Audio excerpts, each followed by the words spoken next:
Des ordinateurs, des imprimantes et divers matériels de bureau, des motos, des bâches et du matériel complet de sonorisation. C'est ce qui constitue le don de l'opération des Nations Unies en Côte d'Ivoire, ONUCI, à la gendarmerie, à la police et à la section sans pétrole de la Commission Dialogue, Vérité et Réconciliation, CDVR. Cette remise de matériel qui s'inscrit dans le cadre du projet d'appui à la restauration de l'ordre public et de l'autorité de l'État vise entre autres à rendre effectif le redéploiement des services de l'État de Côte d'Ivoire dans les localités sensibles.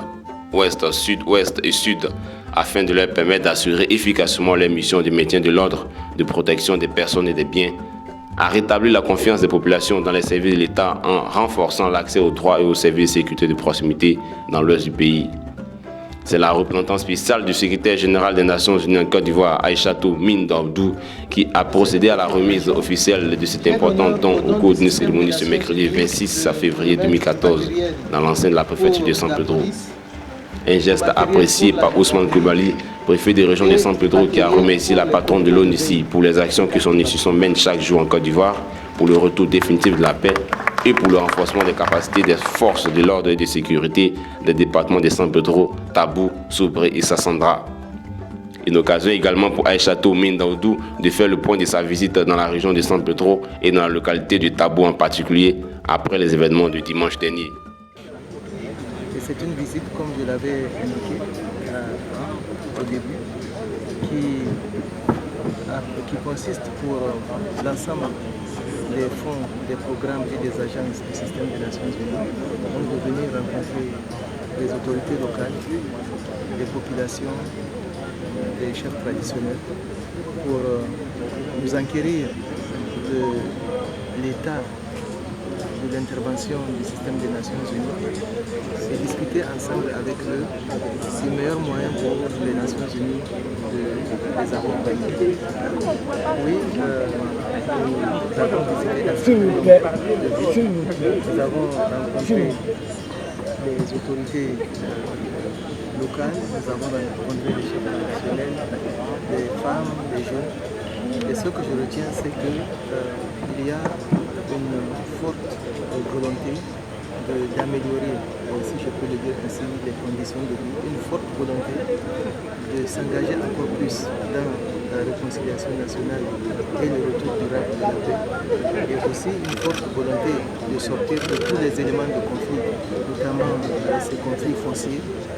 pour que cette zone soit enfin une zone stabilisée au bénéfice des populations.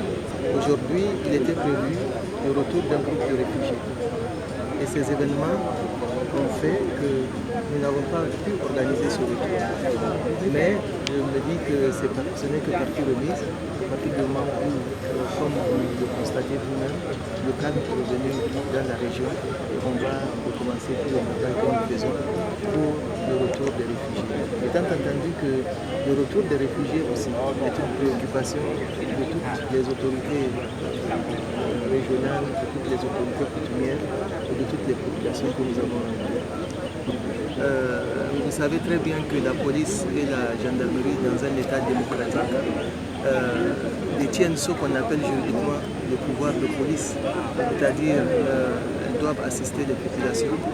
et elles doivent protéger les populations. Donc, comme vous le savez, la police et la gendarmerie ivoirienne ont besoin d'être renforcées. Et c'est pour apporter la contribution du système des Nations Unies au renforcement des capacités de la police et de la gendarmerie ivoirienne que nous avons fait ces différentes. Rappelons que dans le cadre du projet de restauration de l'ordre public et de l'autorité de l'État initié par l'opération des Nations Unies en Côte d'Ivoire et de ses partenaires,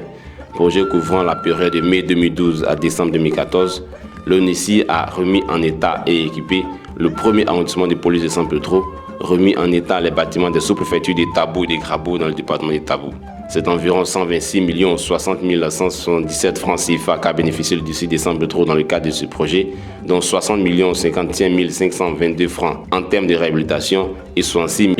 8 655 francs CFA relatifs aux équipements. Une séance de destruction d'armes de guerre non fonctionnelles collectées lors des opérations de désarmement, de démobilisation et de réintégration des ex-combattants par le bureau régional de l'ADDR avec l'appui technique de UNMAS et de Harlow Trust a mis fin à la cérémonie. Ce sont 10 armes qui sont concernées par cette opération de destruction.